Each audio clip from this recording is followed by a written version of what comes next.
Good morning, beautiful people. It is Wednesday, March 11th, 2020. And we got a good show for you. I'm giving out my first mock draft as an official NFL sports analyst human. I am giving out my mock draft. And by the way, I think it might be the most accurate mock draft that has ever been put together. The boys and I went into the lab earlier, just a little bit ago. We got our pencils out, mechanical pencils. We went to work. We studied other people's mock drafts, poked holes in all of those. Then we read into the rosters of the teams. Who needs what is the right business move? Who's going to trade? I got all that for you coming up in this hour. Also, in the second hour, Katino Mobley, NBA legend with the smoothest jumper I've ever seen is what people call him. He'll be talking to us at about the last 20 minutes of the show. Should be a riveting conversation. 1-833-622-3331. Join us on this beautiful Wednesday. Evan Foxy, please play some Chase Rice. It's the perfect occasion for a little vacation from the heart of the nation. Not your medication. 2 hours of magic. Let's give it a go. Ladies and gents, it's the Pat McAfee Show.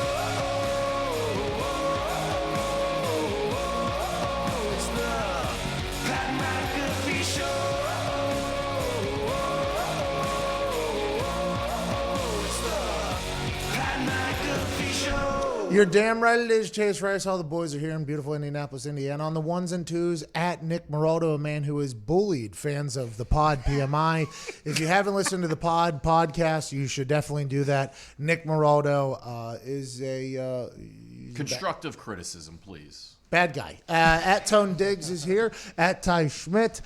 Jason McAfee. Cuban Zeet is going to work over there. We put a lot on his plate right before the show started. I'm excited to see how this pans out. At Evan Foxy, who was watching Get Up this morning, and the question was asked, which NFL franchise has the worst record in the history of the NFL? I obviously started filming because I thought it was the Detroit Lions. Turns out it's the Tampa Bay Buccaneers. The Buccaneers stink. The Detroit Lions also stink, but not as bad as the Tampa Bay Buccaneers. That has to feel pretty good. Big win for us. And on the phones is our man from Boston. His name is Connor Campbell. Connor just hucked a video about Chuck Norris off the internet yesterday and tweeted it. Good video. Good video. Took all the credit he could possibly take. He is Internet 101. And on the couch, the casting couch, a man who eats like a savage from Canada, old Gumpy. By the way, I've heard we made progress on you potentially becoming a citizen of America. Big call yesterday. I heard him having to explain what he would do for a living if he was to move to America to somebody that has no idea what we do in this office. And that was a lot of fun, actually, to kind of be a spectator of. We have a radio show. You know what a radio show is. And you hear the guy on the other side go, yeah, I know a radio show. And also we make videos on the internet. We made one the other day. It was Brady, come back.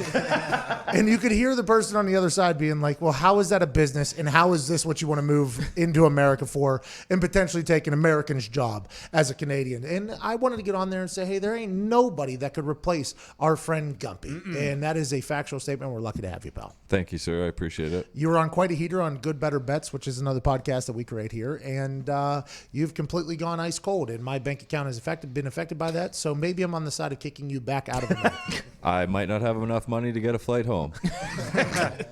All right, let's get to it. By the way, I hope you're stuck here. That'd be good for us. Yeah, great. That'd be great for us. Unlike the pub members, you could live in this office. Uncalled for. What? I like that. Why couldn't we live here? I'm mature. And he showers every morning. He doesn't break things. We shower. We shower. We don't break stuff. I use Really? Rick Ross's shampoo. Huh. Huh. Zito, Huh. you don't shower every day. Huh. You turn on the shower at the pub to convince the other pub members that you shower, but everybody knows when you come in here, you do not shower. Check my towel. It's wet, baby. That's because you just throw it in your shower. You use my towel gum? That's disgusting. Don't do that. Let's get to this. Don't do that. Whatever you do not use Zito's towel. I don't care if you get kicked out of America. That might be top 5 worst. That might be top 5 most dangerous thing you could do, especially in the environment that we're in currently with the coronavirus. People are thinking about not allowing audience and crowd to sporting events and stuff like that, large gatherings. I think if you were to tell the CDC that you potentially use Zito's towel after Zito uses his towel, they might tell you not to do that in a more like emergency manner than those telling people not to go to I will sporting say the CDC ain't got nothing on me. No, they won't let you be either. All right, let's get to it. The Ivy League tournament has been canceled. Kids from Harvard and Yale and Penn are not happy. I guess the Yale kids are happy because they won the regular season championship, so they're definitely going to the tournament. Kids from Harvard and the University of Penn are not happy about this because this is their lifelong dream, and they think that people are taking that out. Now, it's very hard to feel bad for kids that go to Harvard and Penn. Very, very hard. Everything inside of me is making me want to say, oh, get over it, kid that went to Harvard. You're going to have some job that's ultimately going to pay you a lot of money, and you're going to enjoy the finer things of life forever because you got a chance to go to a school that is very nice. Now, you had to work hard to get to that school. I understand you had to be very smart to get in there. You probably had to have some family connections as well, but that's neither here nor there. The fact, though, that they are taking away these opportunities for these kids, I don't think is a good thing. Now, I know nothing about the coronavirus. I know that this is incredibly intimidating. I know that there's soccer games happening in other countries right now with no fans in the stands. I know that LeBron James has had to answer questions about potentially playing in front of no fans, and his initial response was, well, I ain't doing it. I ain't playing if there ain't no fans there. That's an exact quote, by the way. I ain't playing if there ain't no fans there. That, I believe, is what LeBron said, and he got buried for that. He got absolutely buried for that. So LeBron, obviously, the NBA, Adam Silver, I'd assume, reached out to him and said, hey, this is why we're thinking about doing this. LeBron came out and said, hey, I'm going to let the people who know more about this talk about it. He said, obviously, I play for my family and my fans. If they're not there, that'll be difficult. But the people that are in charge of, keeping us safe and keeping us healthy are saying that this is a possibility. I'll play it. So I think he properly took a back step on that thing when he had to, because he probably didn't know all the information. But we're at a point now where there's millions and millions of dollars being completely lost by people because of this coronavirus disease, whatever it is. Epidemic, pandemic almost at this point. There's an area in New York. I forget the area. National Guard is standing around it. People are quarantined inside of it. Okay. So then in San Jose, they're canceling all sporting events at that arena. What is it? The SAP Center. The SAT Center. SAP. Oh, okay. The SAP Center is everything has been canceled in there for the next month. Then you're talking about the Ivy League being canceled. Then there's conversations about March Madness potentially being canceled because, and also this afternoon, the NBA is having a full conference call about whether or not they're going to suspend play possibly or play without. I mean, this is a real thing that is happening. I don't remember Ebola doing this. No. Ebola, the Olympics were happening in the epicenter of Ebola, and people just went down there and came back. They're like, maybe I got it. With the coronavirus, they're like, no. We're quarantining cities. We're shutting down arenas. We're shutting down leagues. We're potentially shutting down one of the best tournaments to ever exist in March Madness. I mean, we're at a point right now where it's almost impossible not to be like, what the hell does this thing do? Is this just an ultimate killer? And I think when you dig deep into the numbers, the older folks of our society, the people who have maybe had to go through cancer treatments before, or people whose immune systems aren't perfect, I guess if they get this thing is a real problem. And now they're worried about, well, if you go into a large gathering and you sneeze on somebody, then that person walks outside and just happens to run into their grandpa. That's like kind of the way this is being looked at. So you can understand why these things are getting shut down. But life as we know is potentially about to change, especially in the sporting world. No media is going to be allowed in locker rooms. It's right now, they're already shutting down the media. There's like a safe space in the NHL for media to stand behind and players to stand behind. You think the NHL after this is going to be like, okay, yeah, let the media back in the locker room. No way. There's going to be a lot of things that happen that are like ripple effects of this coronavirus that I think we're going to see for years and years to come. And to be honest, this is kind of frightening in my eyes. I know nothing about anything, but I know whenever people are willing to risk that much money, there's an obvious reason for it. And this is kind of a sketchy situation. That's what I was going to say. Think about how serious it is when leagues who make millions and billions of And dollars only care about from that. ticket sales. That's Yes. all they care about, Yes. are actually thinking about playing games without money from that revenue. That's why I think the NBA, if anything, if you're an NBA owner, if you're making the decisions, go, why don't we just suspend it and push it back a while so you don't miss out on those ticket sales and you play those games when everything potentially is back to. What's old Caucasian fella that was on Get Up Basketball Guy this morning? Tim Legler? Bigger guy? Windhorse? Brian Windhorse? Windy. He said some things about LeBron on Get Up that it made me want to almost crawl through the screen and slap him because Mr. Mayonnaise? Oh, Windhorse. Sorry. My That was a slip. That was a slip. That was Toxic a culture. Freudian slip. That's not what that is. Yeah, it's like, So Windhorse is his name. Yeah. Brian Windhorse, right? Yep. Am I pronouncing that right? Yes. Windhorse. T on the end. Brian Windhorst, though, from the little that I know about him and have seen him on television, he was literally hired to follow LeBron James around, right? He started in Cleveland, then to Miami, then back to Cleveland. Now he's in L.A. He's been covering him since high school, I think, this Brian Windhorst guy. So I understand that he probably sees LeBron in a different way. But him just talking about how LeBron is no longer athletic enough to do things and stuff like that. I just went on a full rant yesterday about him being the greatest athlete on earth at the age of 35. I mean, it's just, I feel like that guy's a little bit of a potential buffoon. I don't know him personally, but I think he's a potential buffoon, the things he was saying. But he was the inside source on the conversation that the NBA Board of Governors. Board of Governors is having a full conference call this afternoon to decide whether or not they're going to shut down attendance and stuff like that.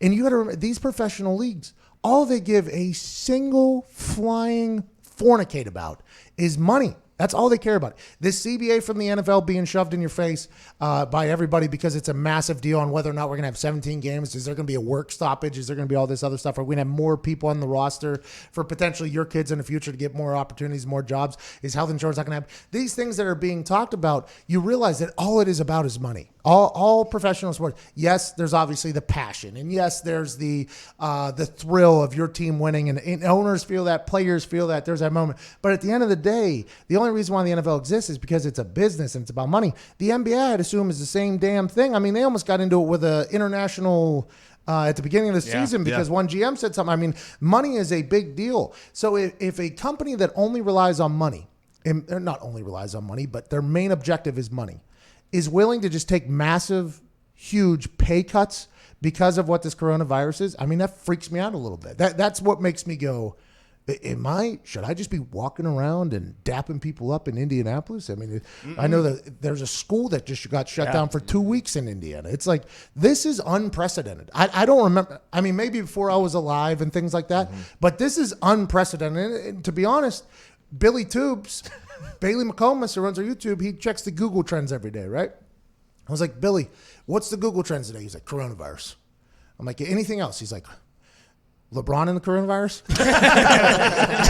All right. The whole world is captivated by this. The stock market just going down. It might be coming back up. I don't know how much more it could have gone down the other day.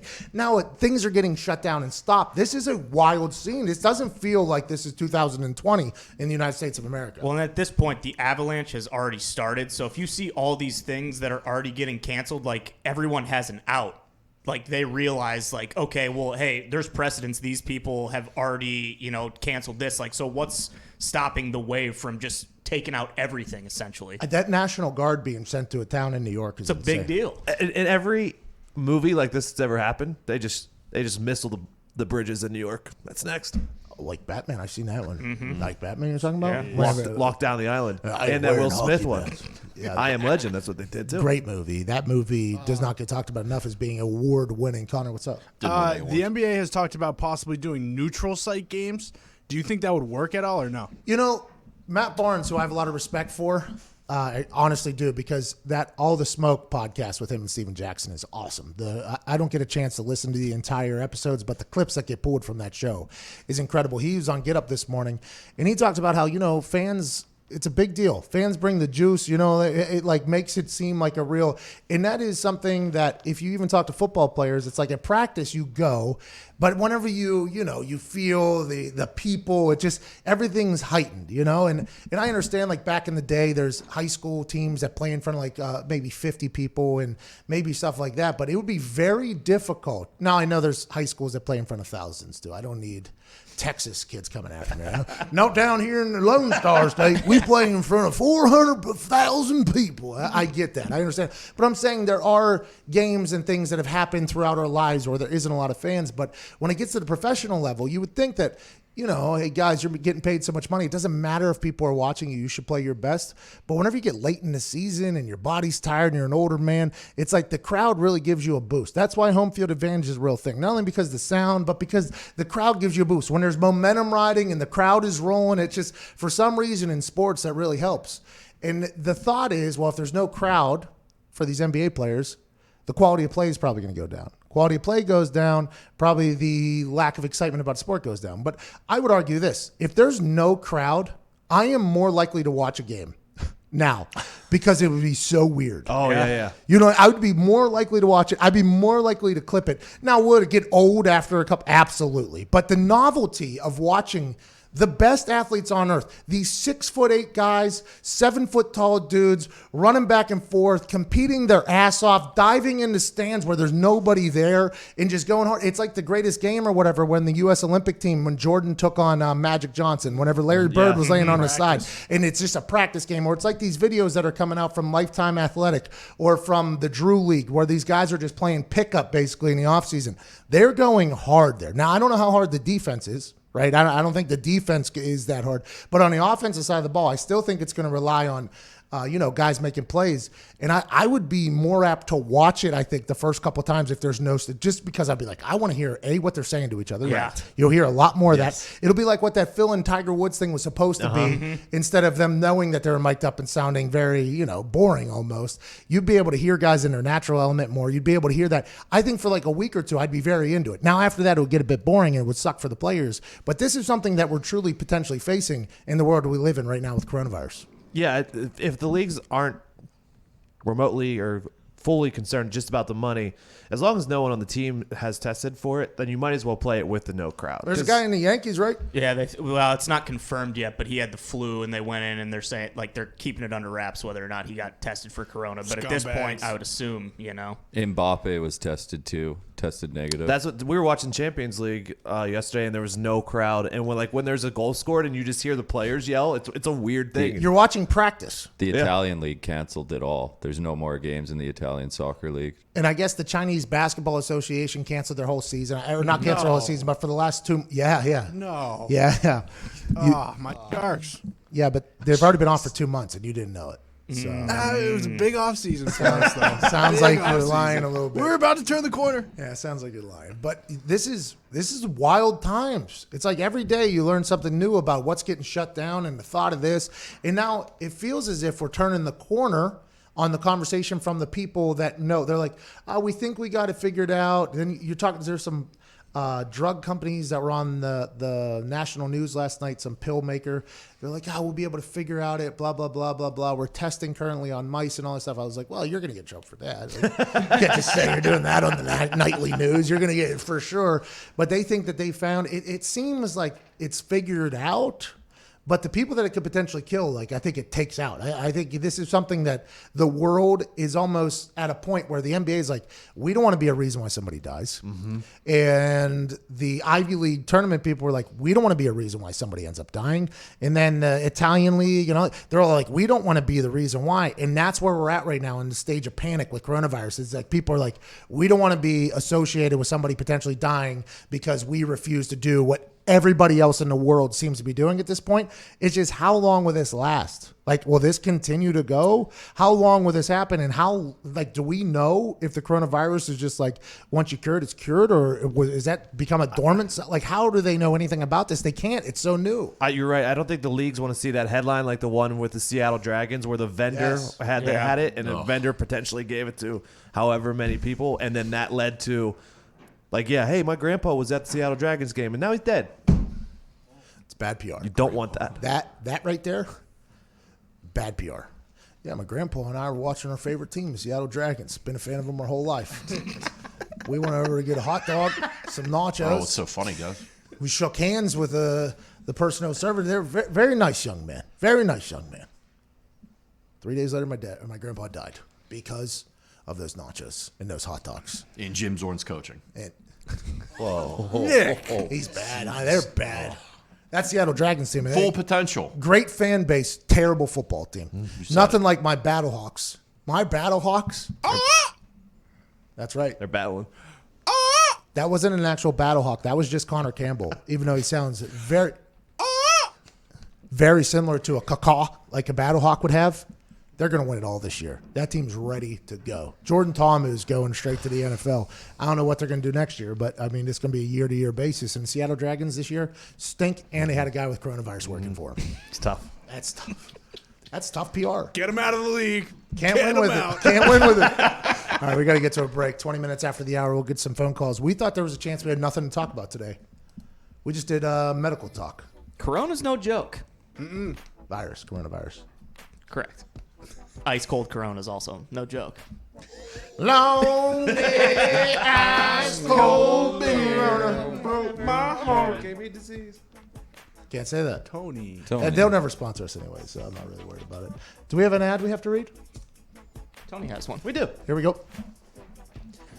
With home security, there's Whoa. I just saw we got a call from United Kingdom, Wales to be exact. Rodri. Roger, he is electric. We'll get to Rodri on the other side because I think they're all on house arrest over there, aren't they, because of coronavirus? Probably.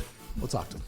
With home security, there's two ways you could go about protecting your home. There's the traditional way, where you wait weeks for a technician to do a messy installation that costs a small fortune. Stupid. Or there's the other way, Simply Safe. Simply Safe is everything you need in a home security system. It's award-winning protection, 2-time winner of the CNET Editor's Choice Award. Simply Safe blankets your whole home in safety. You get comprehensive protection for your entire home. Outdoor cameras and doorbells alert you to anyone approaching your home. Entry, motion, and glass break sensors guard inside. You barely notice it's there. But what's truly remarkable is you can set up the system all by yourself.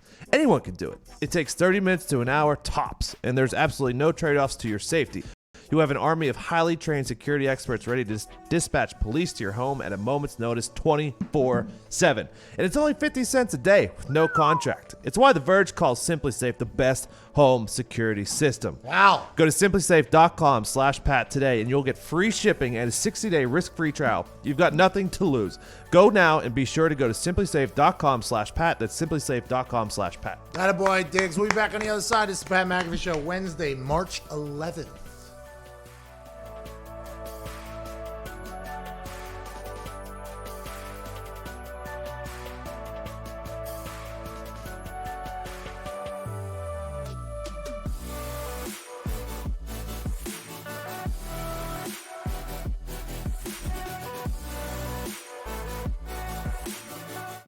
it's happening. People are freeing themselves from their wireless contracts. It's a movement towards something simple.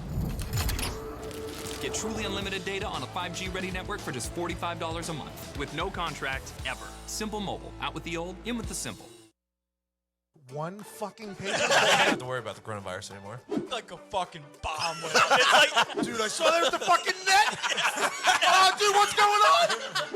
Everyone's a comedian, all right? Steve Jobs used to dip his feet in toilet water randomly. I bet they still smelled better than yours. Dude. Yours is a woman. I Are can you? You're see dating? Tony's brain cells just exploding into thin air. Do you think that steer ever looks back at you and goes, son of a Is that when you bitch, tie I the got legs? big one. I'm sold. I'm in.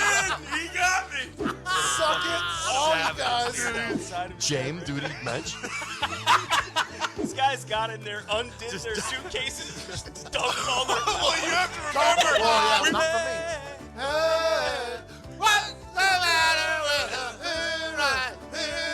Jeez, son of a bitch, can I not get the alcoholic Cowboys? And, babe, it's time to go to war. Welcome to the pod.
Welcome back to the Pat McAfee Show here, Wednesday.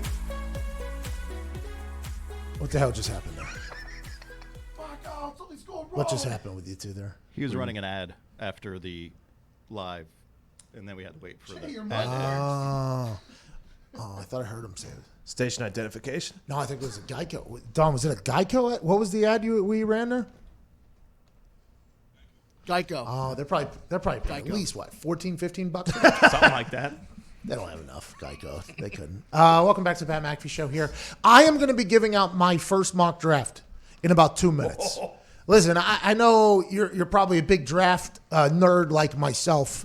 I know that you're tired of hearing about these free agents, tired of hearing about the stupid free agents. They've had their time.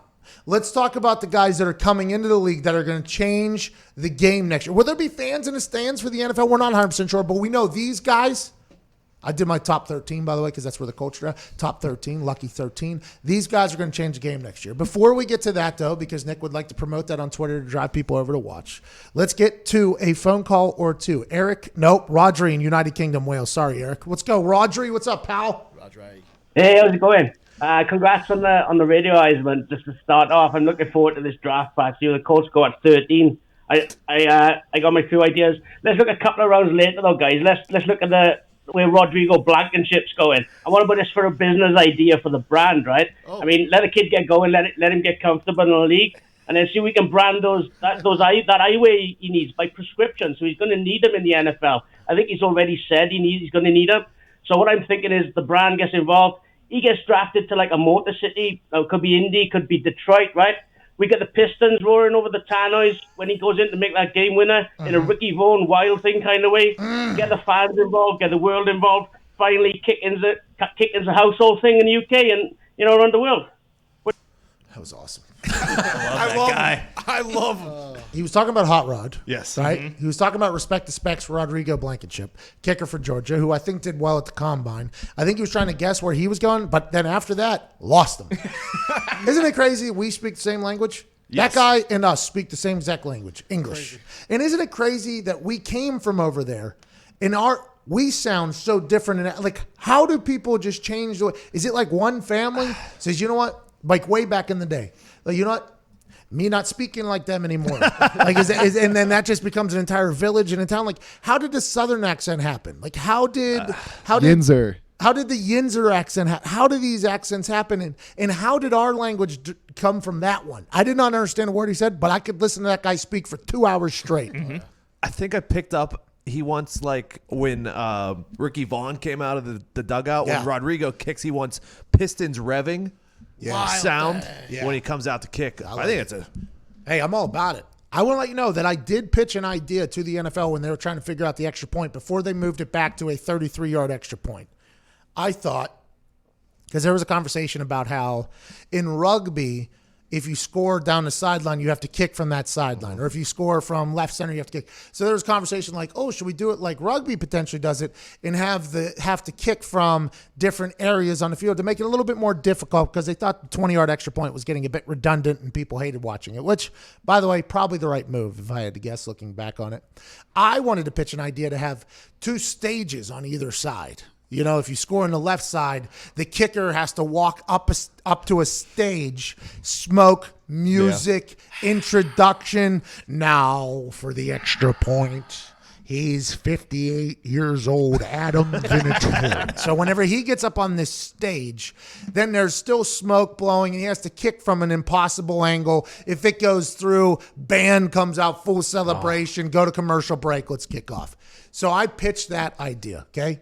And the person that was to go sell that to the NFL took in that idea like it was serious, like dead serious, wrote these down. They're like, all right, we'll go pitch it to the powers that be. Walked away, and Adam Vinatieri goes, if that happens, I'm punching you right in your face. I was like, Vinny, how awesome would that be, though? Would that not be awesome? He was like, you were not being serious. I was like, absolutely not, but that doesn't matter. So I would like to know if at one point, like some owner was pitched that concept right there from some intern that came up and asked us for an idea, wrote notes, like even went back up, and I was like, oh, music too, not just smoke. All right, music also. I mean, imagine if that's what the XFL should have thought about it. Yeah. I don't think a lot of people are going for 3-point extra play. No, I don't think they are either. Yeah, I don't know if that was the right thing to do. Do you think Roger was just like, get out? Who pitches to you? McAfee? Yeah. Get out of my fornicating office. All right, let's do it. It's time. Everybody that has a voice in this world, this sports world that we're in, does their mock drafts, okay? They all act as if they're brainiacs. They all act as if they've studied every single college football player in every roster to see who would end up where. They're all lying, but we did that. We studied every single college football player this morning. Every single one. We tried to find the diamonds in the rough, just like Bill Belichick skipping the combine and going down to Middle Tennessee State to test out a DN that didn't get invited to the combine. That's what we did for this mock draft. And this is what we came up with here at your friends, the Pat McAfee Show, with the first pick of the 2020 NFL Draft. It'll be in Las Vegas. There'll be people from all the NFL teams making regrettable decisions in the Sin City the night before, the night of, the morning of, the day of, you name it. And the team that'll be drafting first is the Cincinnati Bengals. They will draft quarterback from Louisiana State University, Joe Burrow. Attaboy, Joe. Attaboy, Joe. Congrats. Will Joe Burrow stay there? We have no idea. He says he will, but there's still a conversation lingering in the undertones of the sports world that he has the power to potentially not play there. I'm not saying he won't, but we're not 100% sure. Now, Roger Goodell, after dapping up Joe Burrow will go over, do an interview with Dion and everybody else that's on the stage. Then Roger Goodell will come waltzing back out. It'll probably be a boo that he'll hear. He doesn't deserve it, especially after... You stink, Roger. Yeah, and I wish Roger Goodell would go, have you seen the MLB commissioner? You go with the second overall pick, the Washington Redskins. And then he'll make an announcement, but not today. It's not the Washington Redskins at the number 2 pick, because although the Washington Redskins have probably been bluffing the entire NFL by saying there's a chance they take Tua, and even though they've been blowing all this smoke when they have Alex Smith and Dwayne Haskins in their facility, they're doing that strictly so one team will click or jump and bite at the bait. In that team, even though they know the Redskins are probably lying, has enough picks to make a move. And that's the Miami Dolphins trade up to the number 2 pick, giving up the number 5 spot and the number 18 spot to the Washington Redskins. And they draft from the University of Alabama quarterback Tua Tagovailoa. He'll sit behind Fitzmagic for a year, even though his hip is healthy and everything like that. He'll learn a little bit behind Ryan Fitzpatrick. B-Flow's cooking something special down there. Ladies and gentlemen, congrats to the Tua family not having to go to Detroit. Speaking of, with the number 3 overall pick in the NFL draft, still at head coach Matt Patricia, the Detroit Lions, who are just one player away from a Super Bowl run. That's it. They take defensive end from the Ohio State University, Chase Young. Congratulations to Chase Young. Congrats to Matt Patricia, too, getting a potential once-in-a-generation player off the edge. Good for Chase Young. Good for Detroit Lions. Matty Stafford hopefully doesn't have a broken back anymore.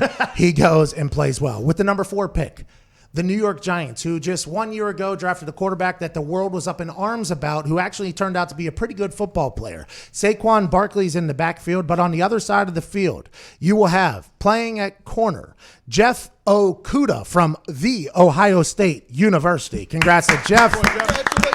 He's a stud at corner, and when he was doing the flip of the hips drill at the combine, and he was running in a straight line, flipping his hips back and forth, I don't think I've ever seen anything like it before. That guy has swag, he has instincts for the ball, and he's an incredible athlete, and he's from the Ohio State. He's going to do great. With the 5th pick from Miami, the Washington Redskins take a man that's 6'4", runs a 4.39, and can play every single position on the defensive side of the ball, Isaiah Simmons from Clemson. Number 6, the Chargers. They take a veteran quarterback. They don't take a quarterback here, which a lot of other mock draft picks are saying. They take Mekhi Becton, offensive tackle from Louisville, who put on an absolute show at the combine just a week ago. He runs fast. He lifts a lot of weight. He jumps high, and he'll be securing a veteran quarterback's blind side or front side, depending on where the Chargers decide to put him.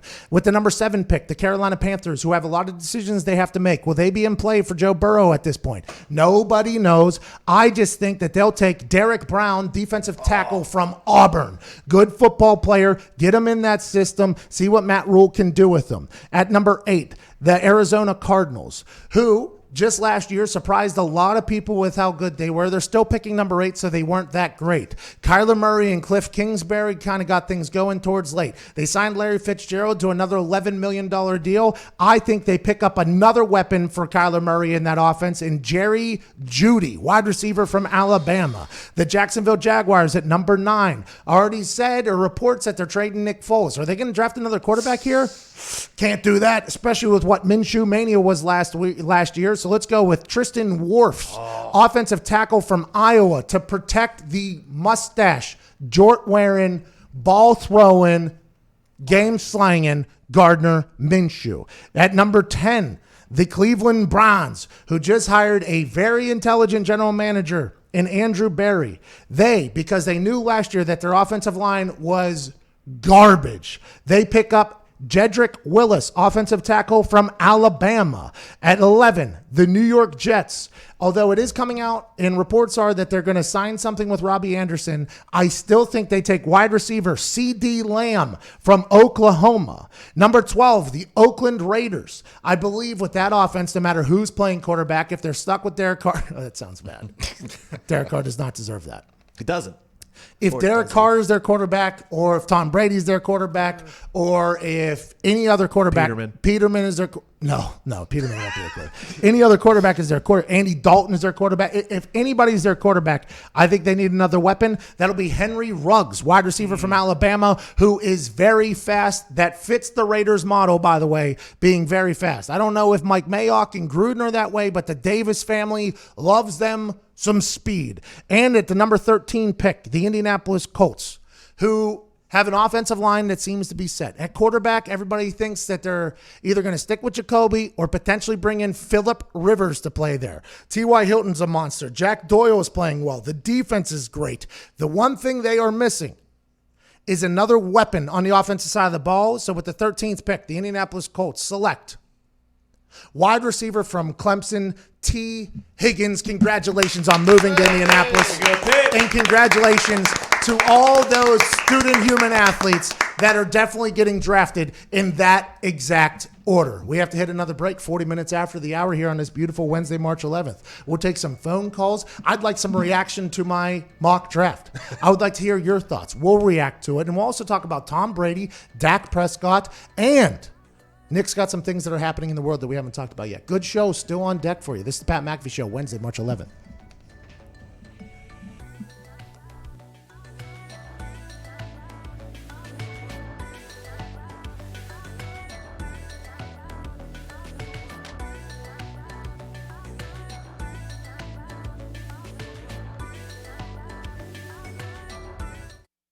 At Simple Mobile, you get the no contract advantage. Unlimited talk, text, and data now for $30 a month. Now on a 5G ready network with no activation fees ever.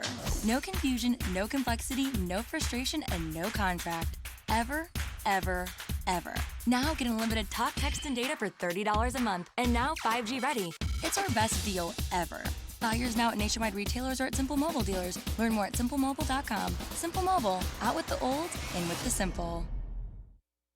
One fucking page. I don't have to worry about the coronavirus anymore. Like a fucking bomb went off. It's like, Dude, I saw there's the fucking net.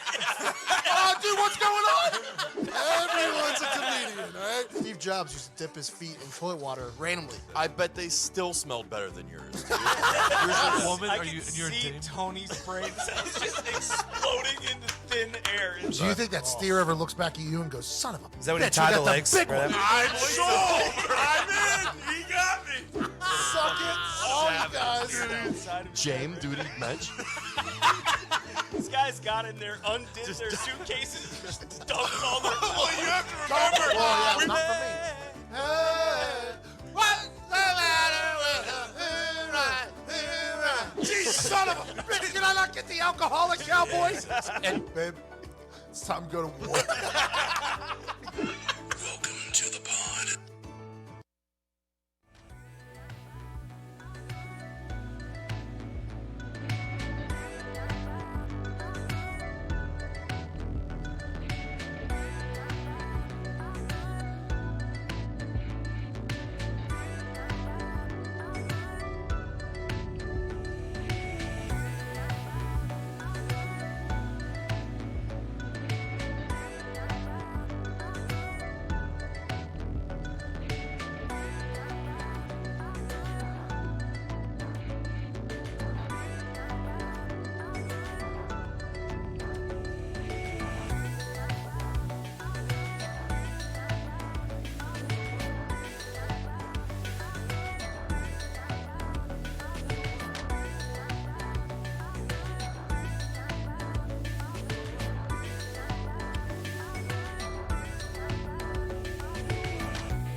March Madness is here, and although it might get canceled, there couldn't be a more fitting sponsor.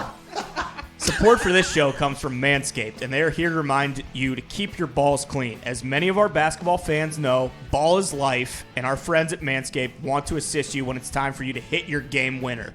Manscaped is the best in men's below-the-belt grooming, and they have the right tools for the job. That's why Manscaped has focused their resources on designing the best ball trimmer out there, their Lawnmower 3.0. Oh, no way. Mm-hmm. Really? This third-generation electric trimmer features a cutting-edge ceramic blade to prevent manscaping accidents. Millions of balls are about to be nick-free thanks to Manscaped. How many? Millions. And millions! Sorry about that. That's okay. Nick-free thanks That's to a lot of balls. It is. A lot of balls. And that's all because of Manscaped's advanced skin-safe technology. Oh, okay. The Perfect Package 3.0 kit comes with the new and improved Lawnmower 3.0 and a ton of other liquid formulations to round out your manscaping routine. The Crop Preserver, which is an anti-chafing deodorant for your balls. I mean, it's a total game changer. Why are you not already putting deodorant on the smelliest part of your body? See? Amen.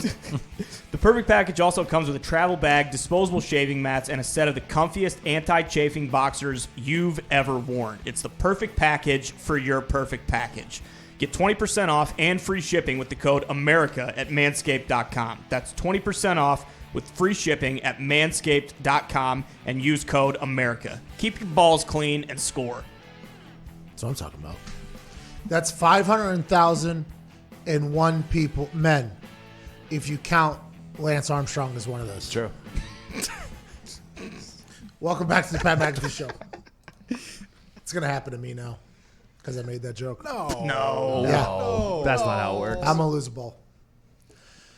It's going to happen. Just the way it goes. No. I did dive right into the beehive or whatever it would be called with this coronavirus. I mean, Foxy and I and Diggs and Zito flew right into the middle of New York City right while the coronavirus was starting to blossom to get the Heisman of radio. Now one of the towns that we were relatively close is completely national guarded around the outside of it to quarantine them inside of it. That's insanity. Absolute insanity. We're living in wild times right now with this coronavirus. In our own city. Chicago just canceled the What? St. Patrick's Day parade. So did Boston. Chicago did? Yeah. What? Did Pittsburgh? Not Not yet. yet. Pittsburgh Yinzers, no. You know how dirty our air's been for... We've been drinking from the Mon for years. What are you talking Got about? so much coal and soot lining our lungs, it doesn't matter. I hope I get coronavirus. Maybe I'll be able to fight off the soot that I got from the... Black lung. By the way, if you're looking for a great St. Patrick's Day, Pittsburgh is the place. And by great, I mean just savage St. Patrick's Day. Pittsburgh is the place to go to. Head on a swivel. Head on a swivel. After about, and by the way, you got to get there 7, 8 a.m. now. This ain't no, we're starting at noon. This is kegs and eggs all the way through about noon, 1 o'clock. Then you keep your head on an absolute swivel because there's a vicious cockfight about to happen and you might be a part of it. You just don't know about it. But it's St. Patrick's Day. Hey, we're all wearing green. Let's go to Jay in Pittsburgh. Jay, what's going on, Jay? Hey, Pat McAfee, the greatest Steeler that never was. How are you, sir? Now, I did win the punt, pass, and kick national championship as a 15-year-old for the Pittsburgh Steelers. So I think if you link that in there, and I have a record, and I'm friends with Tomlin, I think you can kind of link it all together. Who told you? What did he tell you? All right. So my question is about the Steelers. Last season, we had a lot of problems, all right? One of them being Jordan Berry. He had a couple of just absolutely terrible punts, a terrible fake punt that he took, and also he messed up a great field goal for Boswell, who had a comeback year this year.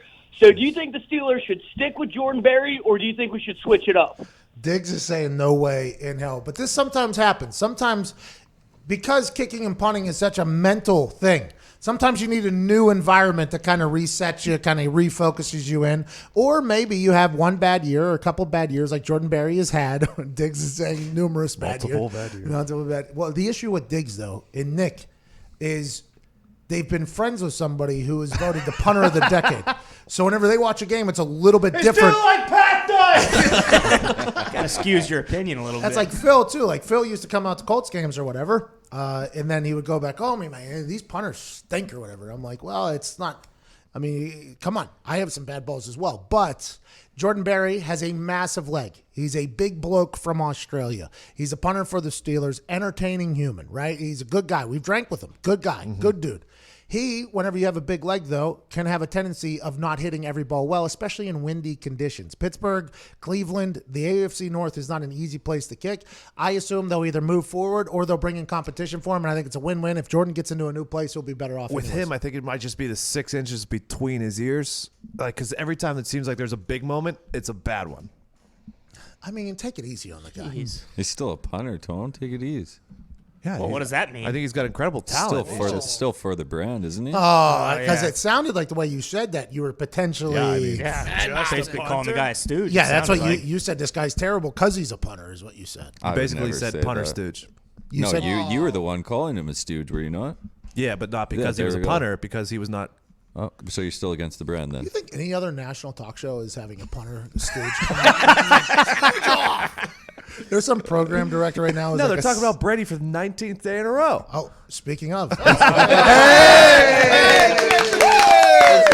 transition, Tony. Aqib Talib was on the NFL Network, and he was speaking about what was going on with Tom Brady. He was having a conversation with D'Angelo Williams and Chris Hansen of the Red Zone channel, and they had a full... Please, go up. Have a seat. Why don't you take a seat? He did, with D'Angelo Williams, and he was talking about... Was that Chris Hansen's show? That's Chris Hansen's show. Scott Hansen. Close. Same. I mean. Oh, my God.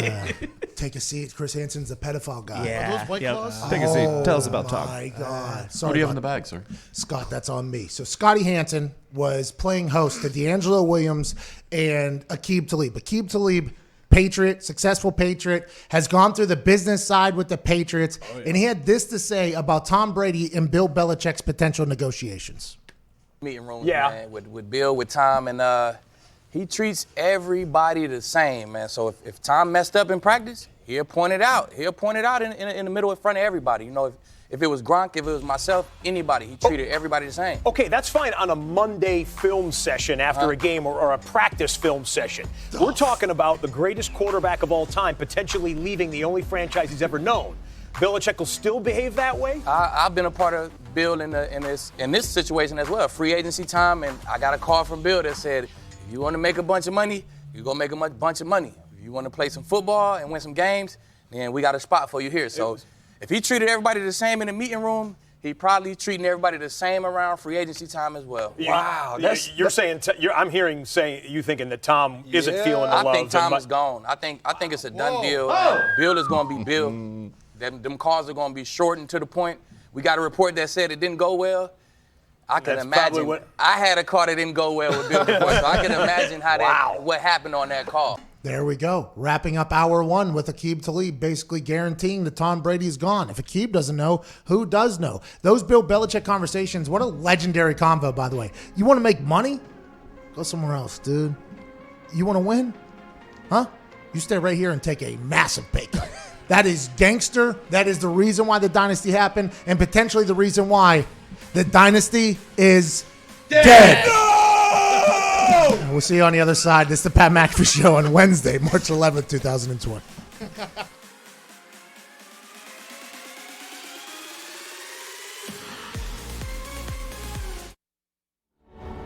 One by one, it's happening. People are freeing themselves from the hassle and frustration of their wireless contracts. It's a movement towards something simple. Simple Mobile. Truly unlimited, high-speed talk, text, and data on a 5G-ready network. And no contract. Ever. Get truly unlimited data on a 5G-ready network for just $45 a month. Simple Mobile. Out with the old, in with the simple.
It's the perfect occasion for a mental vacation from the heart of the nation. Not your medication, 2 hours of magic. Let's give it a go. Ladies and gents, it's the Pat McAfee Show. It's the Pat McAfee Show.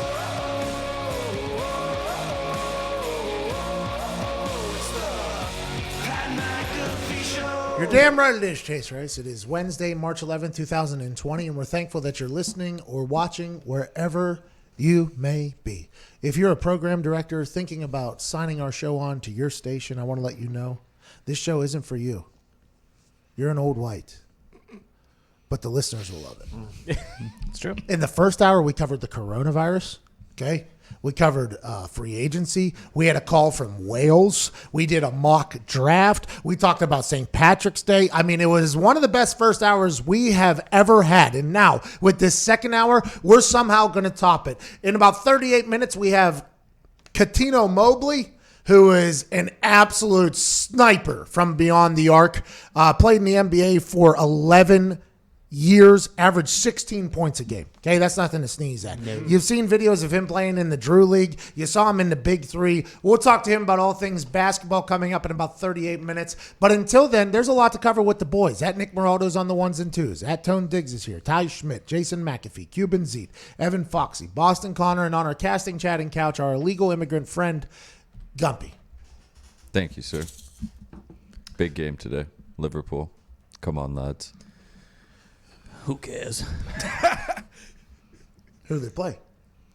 Atletico Madrid. They're down 1-0 from the first leg. Need a 2-0 victory. Oh, aggregate. Oh, aggregate. You'll never walk alone. That's dumb. That a boy, Connor. Yeah. Yeah, Connor walks alone all the time. Okay, let's get to it. You didn't deserve that. Tom Brady's already leaving the Patriots. You don't need to talk about that. We will talk about that. Aqib Talib on NFL Network said something very intriguing. We talked about it in the first hour. We'll talk about it here in a little bit. Basically stating that he believes Tom Brady's gone because he's had business conversations with Bill Belichick, and they have not gone well in his eyes. What Bill Belichick told Aqib Talib in negotiation conversations is basically the most gangster thing I've ever heard a general manager ever say. And Bill Belichick's the only human that can say this and get away with it and it be respected. Bill Belichick, Aqib Talib said during their conversations business-wise, he said, if you want to make a bunch of money, yeah, go play for some other sucky team, basically. But if you want to win games and play some good football, then you'll come back and play with us. And that is something that only Bill Belichick can say. I'm not sure there's another coach that'll ever be able to get away with that, ever. Especially in the sport of football. Will there be maybe Kyle Shanahan one day if he picks up Tom Brady or Jimmy G and they go on and win the next 3 or 5 Super Bowls, which I think is very possible, by the way. Maybe Kyle Shanahan will be able to do that someday. Maybe some of these younger coaches, McVay, maybe some of these younger coaches one day will be able to do that. But for the time being, there is no other coach / general manager that could ever do that and not just be laughed out of the building. But when Bill Belichick says it's like, all right, I mean, I guess I'll just take a 50% pay cut. Yeah, just don't pay me anything. I'll come win some games for you. I appreciate that. Tom Brady, at this point, has had the chance to sign an extension with the Patriots if he wanted to. He has promised that all he wants to do is be patient with the process and experience free agency for the first time in 20 years. I'm assuming he's loving it. I'm assuming he's enjoying it. And on Monday at noon, the legal tampering period will begin for the NFL, and that will begin and end in Tom Brady's house in Los Angeles. And we're excited to be with you through that entire thing on our YouTube page, youtube.com/The Pat McAfee Show. Wednesday, free agency begins. We will be covering that from top to bottom. Soup to nuts, as Rich Eisen would say. We'll be all the way in. Cannot wait for this upcoming week. Also filming a TV commercial next week. Let's go. Hey. All right. For TV? Television, yeah. Old school. No big deal. I'll be on a commercial. Let's go. Wow. How's it going? Commercial guy, Pat McAfee here.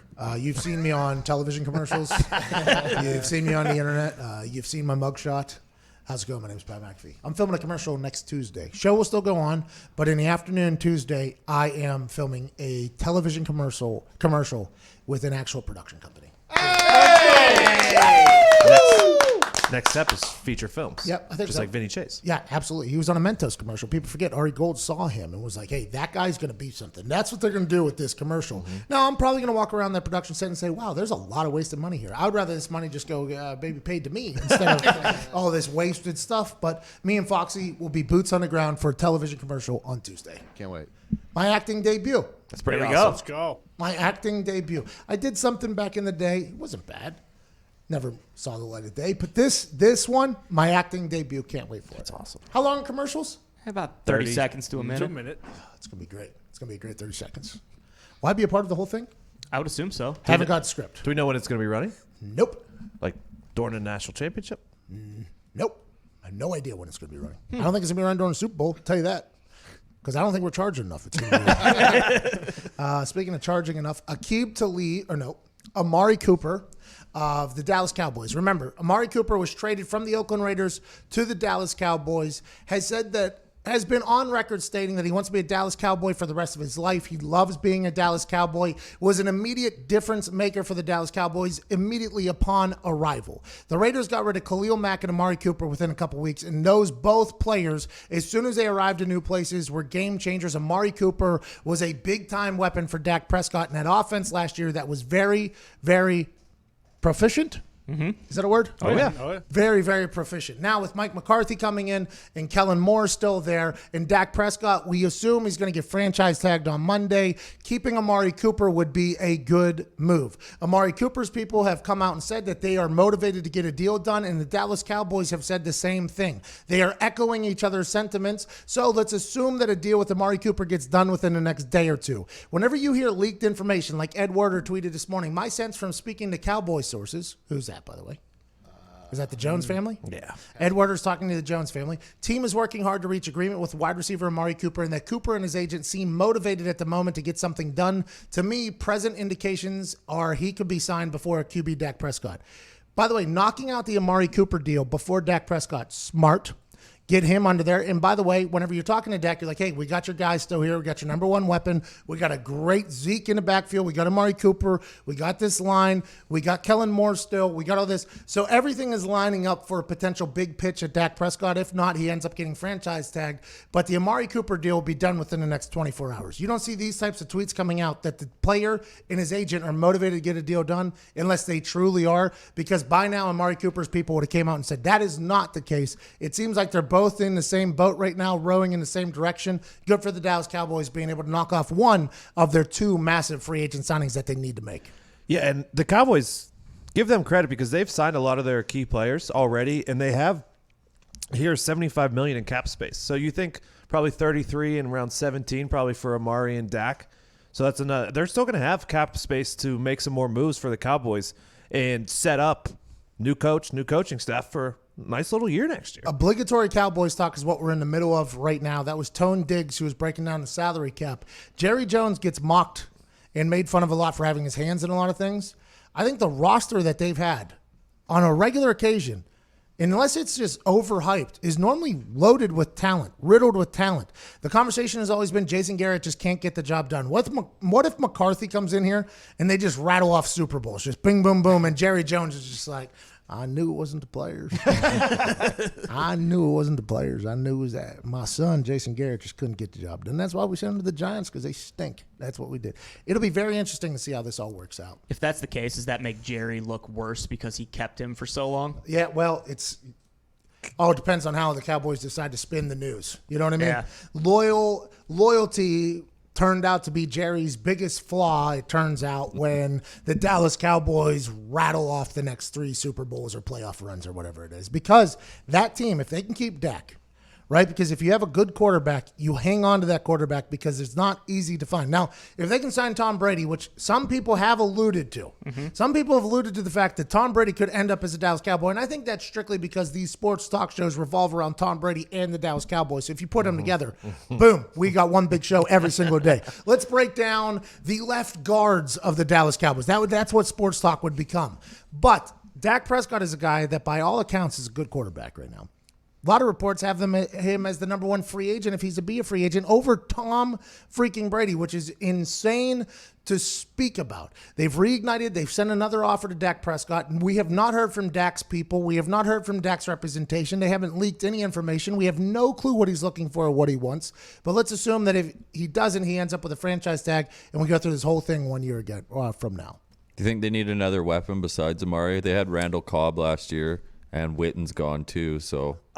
Michael Gallup's pretty good. I mean, he's very young, and he was a second-round pick. I think they do have enough weapons, especially with Zeke in the backfield. Well, and McCarthy drawing up plays. Yeah. Mike McCarthy is a great offensive mind. I mean, Kellen Moore has obviously proved himself to Mike McCarthy and to Jason Garrett and to Dak Prescott, I think, and to Jerry Jones to be a good offensive mind. But you bring in one of the all-time great coaches in McCarthy, who everybody had forgotten about until that Tom Pelissero special about the McCarthy project. he feels like it feels as if McCarthy is ready to go. Like it seems like the Cowboys, even though every single year they get overhyped, right? And it's national television every single week because they're America's team and everything like that. It feels like this could be another year where we think they could be good again. And there's a legit chance. Now, if Dak decides not to sign a franchise tag and Dak decides to sit out and there's a bunch of drama like there was last year with Zeke in training in Mexico and coming back, I'll be intrigued to see how that goes. But it feels like the Cowboys could be worth a damn next year. And that's good for the NFL. That's the thing. Like, you have this new coaching staff coming in. You would think that at least the Cowboys would be motivated, get a deal done so that Dak doesn't sit out, so that you have your starting quarterback there for OTAs and everything when Mike McCarthy's potentially new offense is going to be $105 million guaranteed. That's a lot of money. That was so much money. That was leaked by the Cowboys that's what they offered. They said they're reigniting negotiations, so let's assume that's going up a little bit, right? If the Cowboys are reaching back out, they're going up. That is so much money. Now, I'm all about the players getting as much money as possible. Listen, get every single dollar that you can possibly get. Now, granted, I think off the field, when you're the Dallas Cowboys starting quarterback, everybody understands that the advertising money, which is sometimes even bigger than the on-the-field money, is going to be big for Dak Prescott. And he handles himself well. He's a great player. He speaks well. He's funny. He's everything that you could possibly want if you're the Cowboys as your franchise player, which is why everybody's like, well, why don't they just give him what he wants then and let him be the guy and move on? But whenever you're looking at it from a fan's perspective and from our perspective, whenever you hear that he's getting $105 million guaranteed, it's like, damn. That is a lot of money. How do you look at that on a piece of paper and just go, nah? Like, that is a aggressive move by somebody to look at that on a piece of paper and go, no. Because let's say he does get franchise tag. And the ultimate end game of a franchise tag, the team hopes, is that you don't play as well as you play. You play well enough to win. They want you to win and be successful because it's good for the team. But they want to be able to offer you a deal that's less than what they currently offered you. That's why they're making you stick around for another year, another prove-it year. That's why players hate it. That's why everybody hates it. That's why that was a big part of this negotiation with the new CBA and why a lot of the superstar players are not happy with this new CBA because of the restrictions on free agency with the franchise tag, because guys can't just go get broken off somewhere. But this is this thing where if you look at a piece of paper and it says $105 million and you go, no, man, I love that amount of confidence. Like, I love that you're like, no, I'm worth more than that. That's awesome. I think you are, by the way. Dak, I think you do whatever you are worth whatever somebody is willing to pay you. Nobody is overvalued. Nobody is undervalued. You are worth exactly what somebody's willing to pay you. That's something that is talked about not only in locker rooms and high-paying things, but don't let people tell you you're overvalued or undervalued. Or you're worth exactly what somebody is willing to pay you. $105 million looking at that and just go, nah, not for me, dog. That is awesome. I hope to get to that point in my life one time. Do you think that's the sole hang-up in these negotiations? Because they reported right after that Dak was looking for at least $40 million a year. And, like, I mean, this would be exactly what you're saying. Like, the Cowboys PR getting, it's like, yeah, this guy's going to decline the richest contract offer in NFL history. It's insanity. Especially when in not too recent history, Aaron Rodgers and Russell Wilson got paid less than what it's rumored to be that you're going to be getting. And those guys are Super Bowl winning quarterbacks who have been around for. And it's hard to compare anything. It's hard for me to compare what Dak Prescott's going through, right? And I've made a hilarious amount of money in things. I've been overpaid, which, by the way, you're paid. You're worth exactly what people are willing to pay you. But I got paid way too much to kick a football, right? I got paid way too much to kick a football. I got paid way too much to do a lot of things, right? That's just kind of how it is. And for me to say and put myself in Dak Prescott's shoes and say like $105 million guaranteed is not enough, it kind of sounds like I'm hating a little bit. But it is. I couldn't even fathom being in that spot where it's just like it's monopoly money. Like, that's not real money. Like, no, we need at least another $15 million on that. Like, we need $120 million guaranteed. Like, imagine being in that position, what that would be. That would be insane to be sitting there with whoever his representation is. Mm-hmm. If he has it, I don't know if he has I would assume he does. If he's sitting with his representation, he's like, the agent's like, $105 million guaranteed. We can do better than that. Dak's like, really? Are you serious? He's like, yeah, I think we get to 120. He's like, $105 million is a lot of money, man. He's like, yeah, we can get to $120 million guaranteed, though. Oh, well, damn, let's go get it then.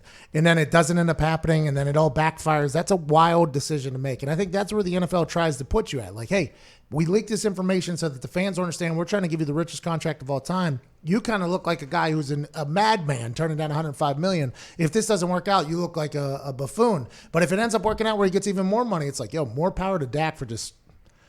That's an insane thought, though. I couldn't even put myself in that position. Yeah, I mean, it's impossible to imagine turning down $105 million guaranteed. People win Ford Escapes on Wheel of Fortune and celebrate. Yeah. You know what I mean? They lose their mind. At stadiums, if somebody catches a free T-shirt, it warrants a almost heart attack, like jump out of their seat. If you get a free hot dog from somewhere, people are piling into a building for a free hot dog. Oh, I love hot dogs. Zeta loves hot dogs more than anybody. But that's the thought. Like, if you win, Who Wants to Be a Millionaire was a game-changing, legendary show because somebody won $540,000 after taxes, right? Because they won $1 million. $105 million. He's earned it. He has absolutely earned it. He's been underpaid for the last years. He retired Tony Romo. I very much respect it. But just the conversation sitting in there and going like, nah, I don't want it. Nah, 105 is not enough. Give me more. 105 million is not enough money. I mean, what do you want me to do? I need at least 120, 130, 150 million dollars. That would be awesome. 17 minutes after the hour, we got to get to a break. We'll be back on the other side with some phone calls. Nick has some things that are happening, and also the Granger story of the week. And by the way, it's the one that's almost done. Yeah. Stick around for that. That's called a tease. Program directors, you know what I'm talking about. This is the Pat McAfee Show, Wednesday, March 11th.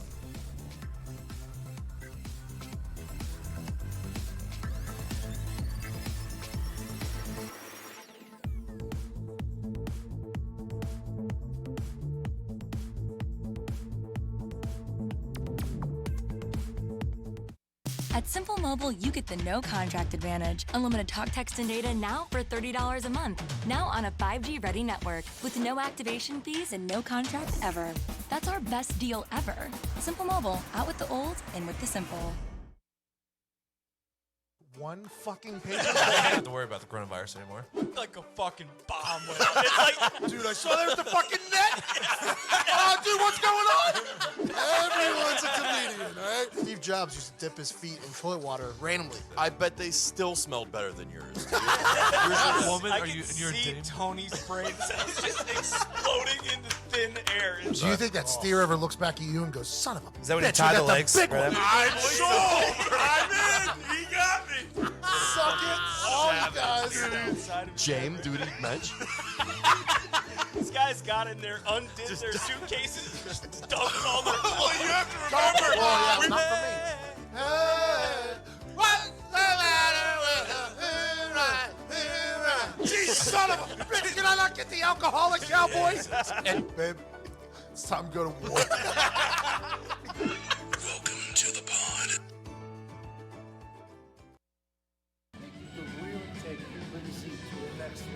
Yeah. The way to do that is to get a cigar line, you get a Hawaiian shirt line, You won't make get that. shorts. What? I'm not playing your little game. Zito made it. Connor made it. I made it. You won't. I'm in the middle of something with Cubans here. Okay, trying to build a franchise. But I'll do your stupid little pub game because you guys are getting kicked out of the house.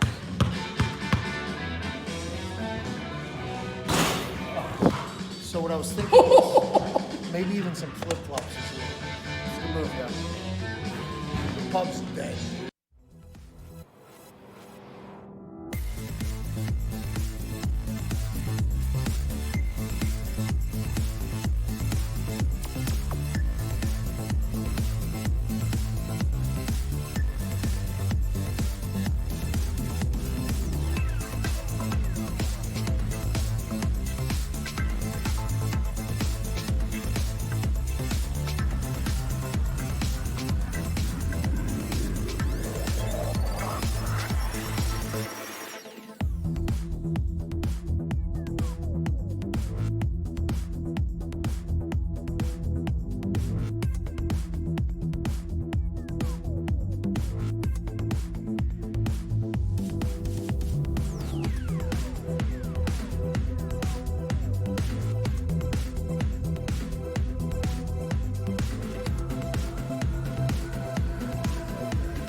Unbelievable. I've had it with this coronavirus.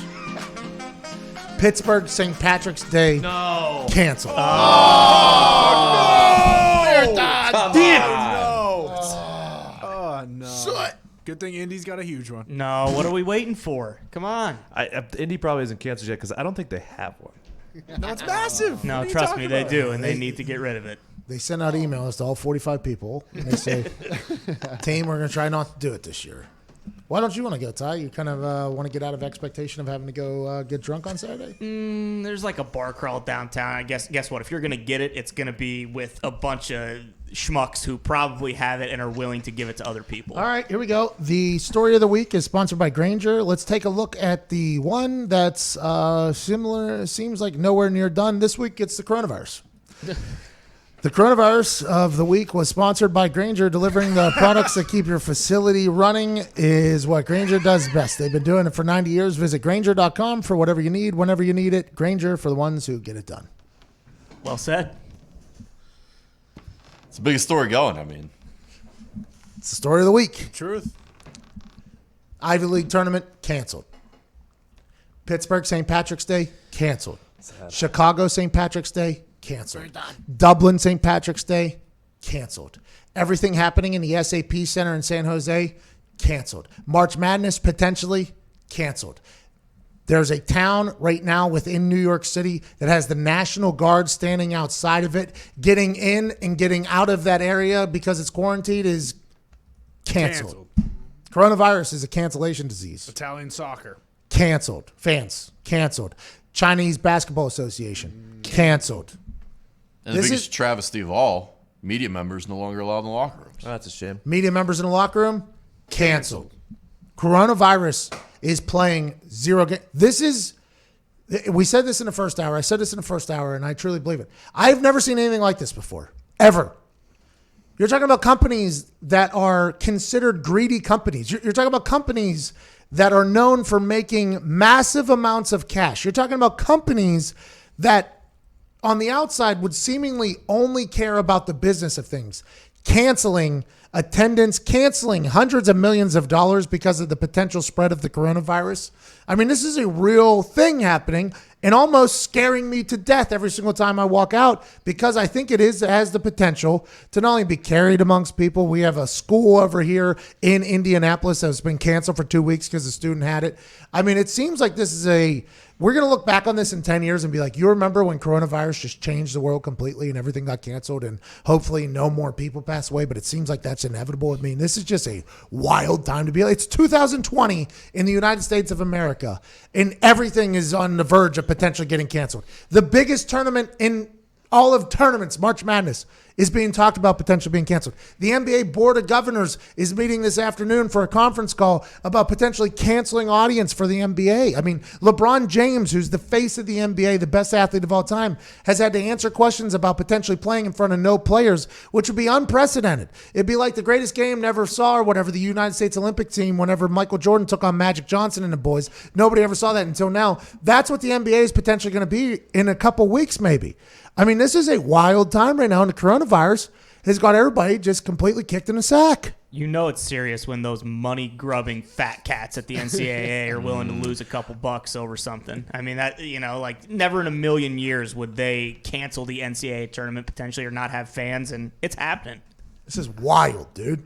Michigan State's getting canceled too, Pat. Yeah, so is Dayton, and there's a lot of IUPUI Ohio just State. did. I think West Virginia kids are doing it online classes. Yeah. Michigan State is till April 20th. International student brought it back to East Lansing. See? Thanks a lot, Michigan Well, that's because the State. professors are all olds, right? Normally the professors are old, so you can't just lose your entire teaching. I mean, this is, and by the way, I guess I was just, Rogan did an interview. The Joe Rogan Experience, which is a podcast, it's the biggest podcast on earth, is not a part of the podcast bracket that we are currently in. Mm-hmm. Neither is Part of My Take, Spittin' Chicklets, Bill Burt Show, the Monday Morning Podcast with Bill Burt. None of the podcasts that I listen to are part of this podcast bracket. We're in the NIT of Podcast Championships, and I'm completely okay with that. We've made it into the Elite Eight. We need your vote to keep us moving because it would be cool to win the NIT of Podcast National Championship Tournament thing. And we would like to do that. Right now, Pat McAfee Show 2.0 at ftw.usatoday.com. You can vote for us now. We're trying to move along. But Joe Rogan did an interview with an infectious virus expert or something like that. Mm-hmm. And this guy, it did not ease my worries with what this guy said. He was basically talking like, hey, this is going to keep going for the next couple months, next 3 to 6 months. And people that are over 60 are definitely at risk, but also in your 40s and 50s, this is only going to continue to grow. It did not make me, I didn't listen to the entire thing, but the tidbits I heard, I was like, this is not what I'm liking hearing right now. Joe, what's up? We just got a call from Matt in Ohio. He is boots on the ground. School just got canceled due to coronavirus. Matt in Ohio, how old are you? What school do you go to? Hey, Pat, love the show. I'm 20 years old. I go to Bowling Green State University. We're going on spring break on like the 15th, and we just got an email that said we're not coming back until at least the 4th. They're just worried about people like going on spring break and coming back with like the disease. So you need to wait that like 2-week period to because people are going to get it no matter what. They're just worried that like people are going to come back with it and kind of infect the whole school. All of the major schools in Ohio are canceled. I think they're doing the same thing. They are. Because nobody wants to be a part of the decision not to change something and then bang, somebody ends up dead. Nobody wants this is a cover your ass situation with this. Now, granted, I'm not diminishing? No. Diminishing the magnitude Belittling? Downplaying? Diminutive? Is that a word? Diminutive is a word, yeah. Diminutive is a word? Mhm. Would it be able to be used in this particular sentence? For what you just said, I don't think so. But really, any of those 3 words probably work. But I don't want to undersell the There it coronavirus as being not being dangerous or whatever. But I think a lot of these people, if they feel as if they don't cancel something or they do allow a crowd in or an audience in or students to come back, and they're the only ones that are allowing somebody to do it, and somebody potentially dies because of it, they know that their jobs are over forever. They know that, oh, you were the one that when the Chinese Basketball Association and the Italian Serie A and the SAP Center and all these other people had no crowd. You were the one that decided to keep the crowds coming, and 4 people died because of it? That was you? Oh, okay, yeah, we don't want to hire you. That is why people are doing this, I think. I don't know. And it also could be because this is we're in the middle of a pandemic here. The old typhoid Mary. Who?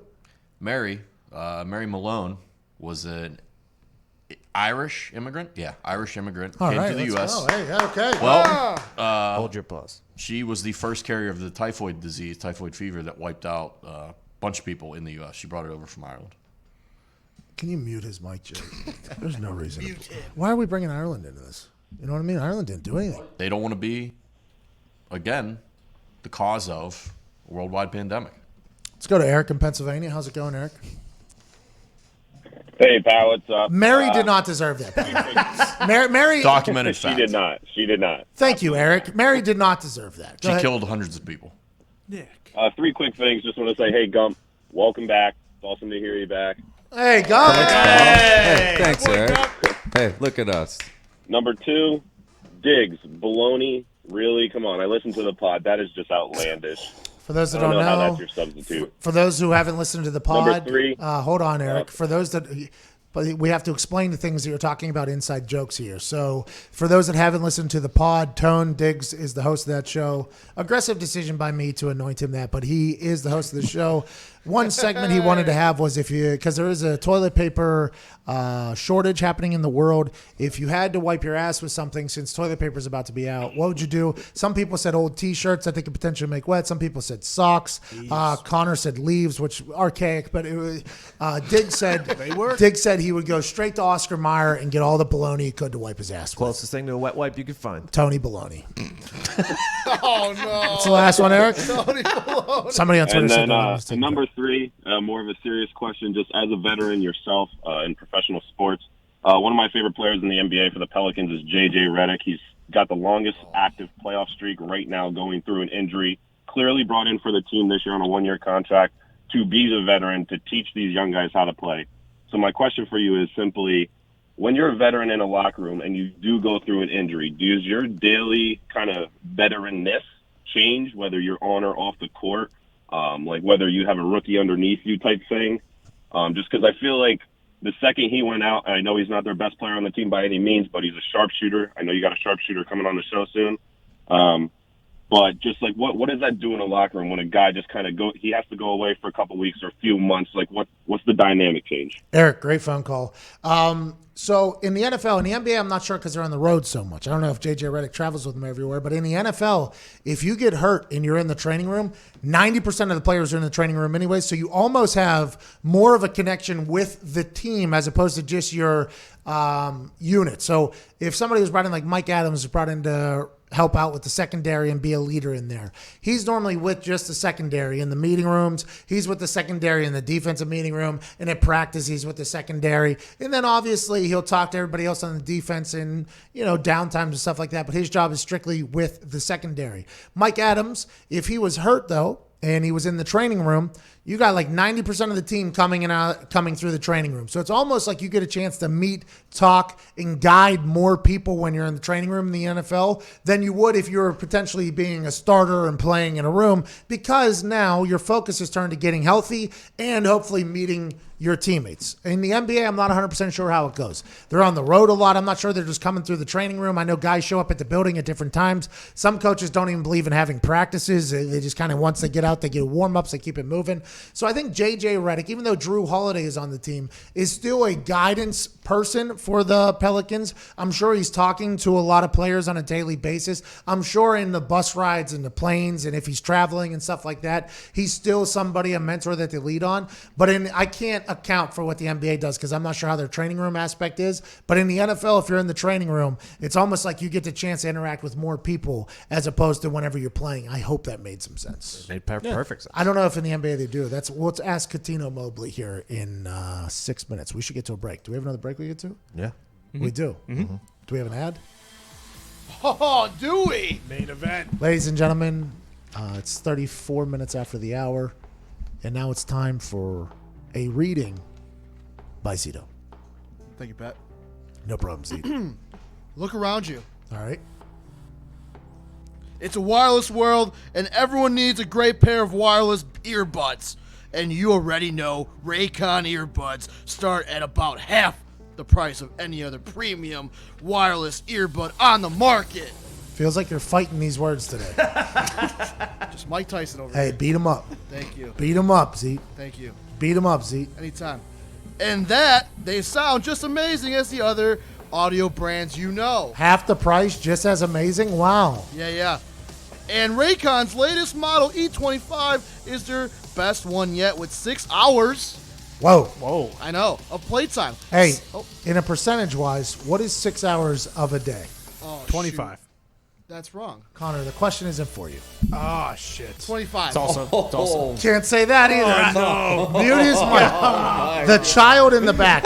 Connor, you poke your head into a conversation you're not supposed to be a part of. Then you make an FCC violation. I mean, yesterday you break a piece of art that's in the building. I've never seen somebody be on this big of a slump, a schneid, in my entire life. Figure it out. Zito, I'm sorry he interrupted you. Kanye West my ad read. He did. Well I'm going to let you finish, he said. Yeah. Seamless Bluetooth pairing, more bass, and a more compact design that gives you a nice noise isolation fit.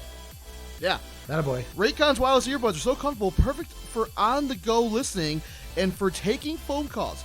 I'm going to share some experiences I have with my Raycon wireless earbuds and what makes them a game changer. Please do.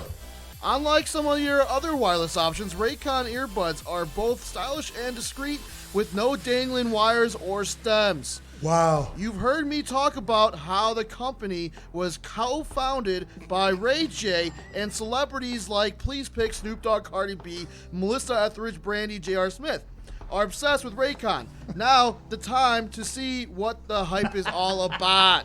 I'm going to call it some action, Pat. Is that all right? Yeah, please do, man. That'd be great. Get 15% off your first order at buyraycon.com/pet.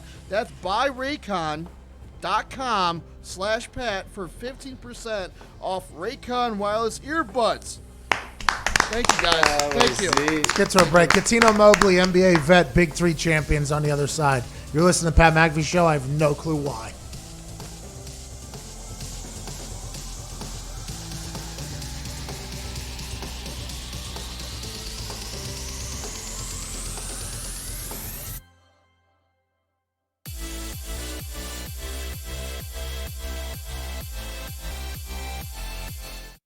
It's happening. People are freeing themselves from their wireless contracts. It's a movement towards something simple.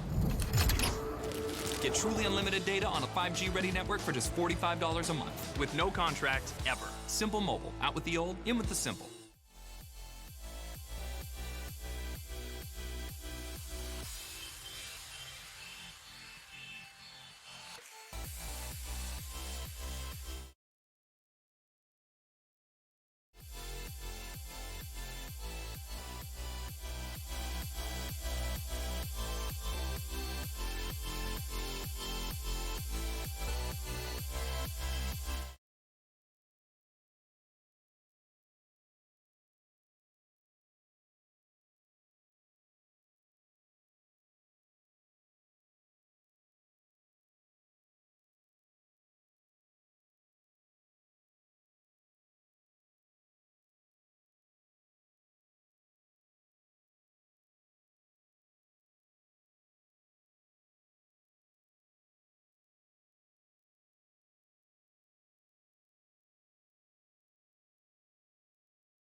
One more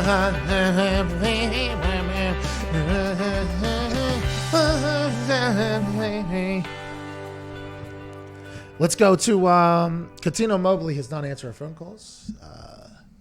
T's and P's out to Catino Mobley. Getting jumpers up. You're allowed to speak on the show again. That's wild. Sorry about that. I'll go back. Thank you, Connor. Can't wait to see what we're finding by the FCC for your interruption into an ad read. Didn't he? I mean, he just hopped right into it. Pretty egregious, too. Didn't have to. Just hopped right in and then doubled down with an FCC violation and then tripled down with another scream at the end. I mean, just couldn't help him. Hey, everybody, it's about me. Listen to me. That seemed like a personal attack. That was Nick Moraldo, who's a known bully. Connor, I don't want you to take that. I like when you interrupt. I just don't like whenever you get our show fined because we're not making enough money off these ad reads to pay for anything. No. Okay? And we don't want to rob Peter to pay Paul. Peter's our successful business. Paul is the radio business. Let's get to the phones. Gary in Connecticut replacing Catino Mobley. What's up, Gary? I love him. Hey, is this our guy, Gary? Can you hear me? Gary. Dude, I got the beeping going like crazy. I know. You're in the middle of work. You got to do it. Gary. Let's turn the parking brake off. I got you. Can you hear me? Yeah, you sound great. You're a UPS driver. With the coronavirus, especially up where you're at right now, what are you doing? Just jumping around door to door, handing out the coronavirus at the current moment right now?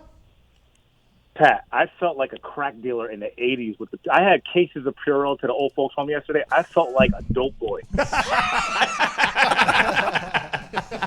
These people were so excited to see me, almost excited as the housewives when I pull up with the Roman swipes. I'll tell you what, people get these Roman swipes. I know you always say, put in promo code. It comes in discreet packages.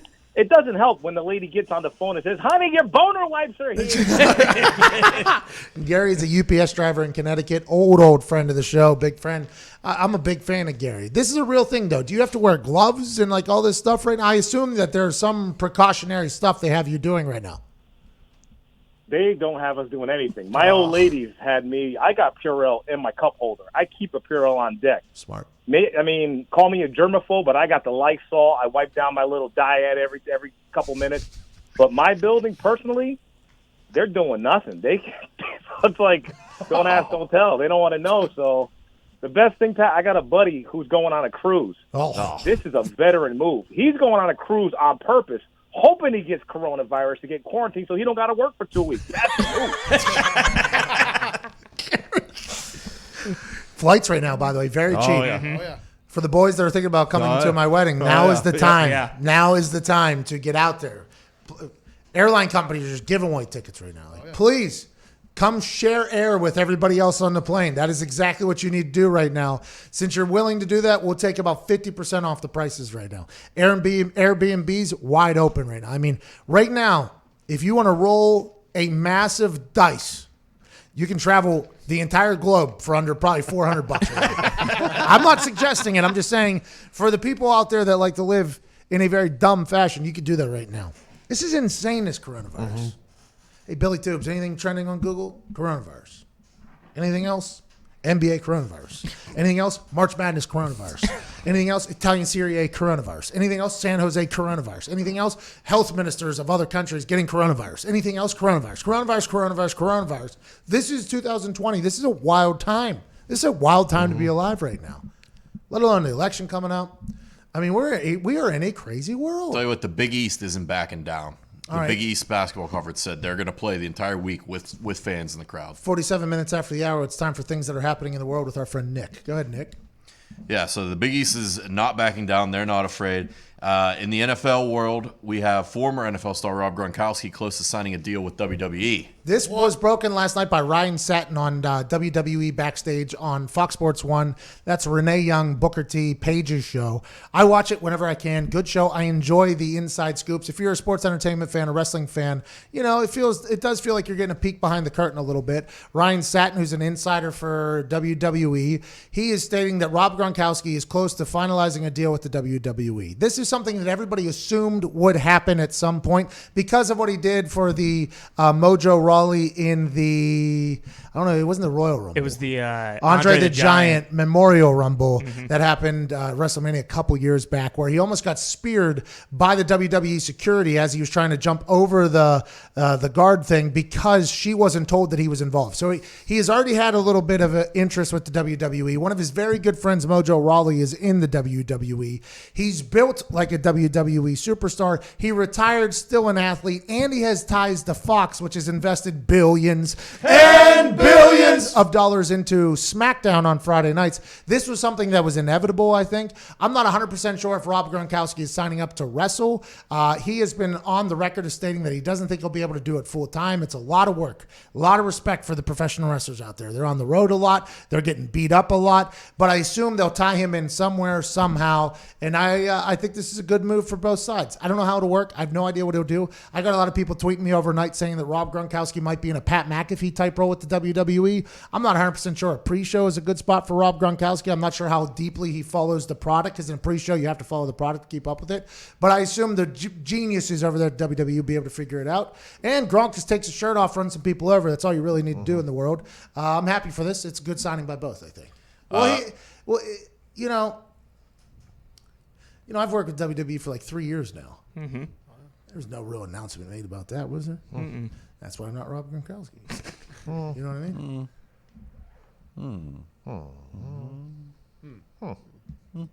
Well, yeah. Brown center J.C. Tretter has been named the new NFLPA president. He's spent 7 years in the NFL. He's a Cornell grad, and he's got a degree in industrial labor relations. I have no idea who he is. No clue who he is. But if the guys in that room voted him in, he's probably a good person. Just like yesterday, though, when Mike Adams said the head of the NBA Players Union is Chris Paul. Yeah. LeBron's a part of it. All the big stars are a part of it. I think the NFL would be better off. The NFL players would be better off if the big name players were taking place in this more. But I think it's a lot of work. So getting a guy from Cornell who's a center, probably a good move. I know nothing about him, and that's a role that I would never want. I have thought about this morning, though, when I was reading through the trends and I saw this came up. I have thought about, what if I become the NFLPA president someday? Like in 10 years from now, whenever we've made our millions and millions, and I've decided to retire again, and everybody in here has enough money to do whatever they want to do, maybe I go be the NFLPA president someday. And then I thought, why the hell would you want to do that? That sounds like no fun at all. That guy's gig is going to stink, but I'm happy he's doing it for the players. Hopefully he gets a better deal for him in 10 years from now. Twitter is testing out a new feature called Fleets, which are posts that disappear after 24 hours. What? The test, which rolled out currently available in Brazil, Fleets do not receive retweets, likes, or public replies. They interact with direct messages, much like Instagram stories. Yeah, that makes no sense to me. I think the retweets, I think if people knew that these tweets are going to be deleted in 24 hours, people would be more likely to pull the trigger on a lot more tweets. And I think that's why Instagram stories have done so well, because people want to post things and update people, but they don't want it to live on their profiles forever, because they don't want people to think like, oh, this is what this person's about. It's just like, yo, this is what I'm doing on a daily basis. I think the problem with Twitter that everybody has is it's impossible to delete your old tweets, right? So if you were dumb and young on Twitter and said stupid things, there's a good chance if you ever accomplish anything, those are going to get brought up. So I thought these chance of these tweets disappearing after 24 hours would be much more likely for teenagers and things like that. But it sounds like that's not what they're trying to do. They're trying to create a completely different platform on Twitter instead of because retweets are what make Twitter go, by the way. Everybody thinks that likes are good on Twitter. The likes are awesome. It's a nice way to show like, hey, I see what you're saying and I like it. But Twitter operates via retweets. It's the only thing that matters. Your Twitter page is a television channel. Whenever you get a retweet, you get a commercial for your television channel on somebody else's television channel. It's a big deal. This sounds like they're trying to create something completely different. I don't love it. I'd rather the tweet disappear after 24 hours. Doesn't that just lend to like people starting burner accounts and like putting out really repugnant stuff if it's going to get, be done in 24 hours? Zito just whispered in my ear in the middle of your sentence. I know. I heard that. It kind of threw me off as well. What did he say? Oh, we're just 4 votes away from taking the top 8 thing. Wow, that's still another 12 hours or something like that. Take it now. But yeah, you're 100% right. I got a question for you. Yeah, buddy, go ahead. The Eagles are proposing a new rule. Instead of attempting an onside kick, to do a 4th and 15. Yeah, I hate this. I absolutely hate this. And this is the kicker's fault. Last year was not a great year for the brand. Kickers missed a lot of kicks. There were some shanks from punters. There's obviously the elite guys that are top of the profession, but normally you look for like punters 9 to 28 to just kind of be a lot of parity. This year in kickers and parity, there wasn't a lot of parity. There was guys that were terrible. There was a lot of cycles, and I don't know what it is. Sometimes that type of thing could just happen in between years. But for me, the onside kick, it all revolves around the kickers working on their kicks. You know, like building up their golf bag, bringing in more shots. And I think kickers just aren't working on their onside kicks anymore because they think it's impossible with the new kickoff return rules, which, by the way, was created because of the team that I was on. And we recovered 4 onside kicks in 1 year, including one that I kicked to myself. I think guys have lacked creativity. I think they've lacked a working on onside kicks. It doesn't feel good. It hurts the hell out of your toe. It feels like you stove your toe every time you kick it if you're kicking it right. It hurts your hip, so you can see how guys want to back off of it. And they have an excuse saying they don't think you would be able to recover any. I think this is bad. If kickers get to lose the opportunity to tie a game up in the end, your job is just getting diminished even more. And that's what I'm not here for. I don't like the 4th and 15 idea. I don't love it. I don't like kickers losing spots. I wish kickers would go to work to create better and bigger onside kicks that would help their team. That's what I think. Listen, this is not speaking out of pocket. Potentially the best onside kicker that has ever been in the NFL. I think guys should go to work a little bit more. It's not easy, though. It hurts. Thought I ripped my groin a couple times because you're giving that leg all the way up and coming way down on it. It's not healthy. It's not fun, but it helps your team win games. And that's what we're here for. We just took the lead. If you want to vote for us in the Elite 8 in the NIT of podcasts, go to ftw.usatoday.com. We're in the Elite 8 against Shutdown Fullcast. I'm not sure who they are. I'm sure they're a good show. They're a nameless, faceless opponent at this point. We're trying to win the NIT championship. We'll be back tomorrow. Same Pat time, same Pat channel. This has been the Pat McAfee Show from Indianapolis, Indiana!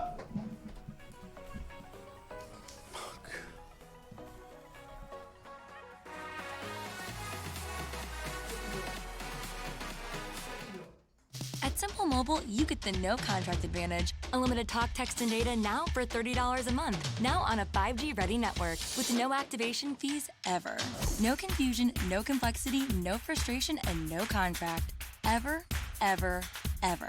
Now get unlimited talk, text, and data for $30 a month. And now 5G ready. It's our best deal ever. Buy yours now at nationwide retailers or at Simple Mobile dealers. Learn more at simplemobile.com. Simple Mobile, out with the old, in with the simple.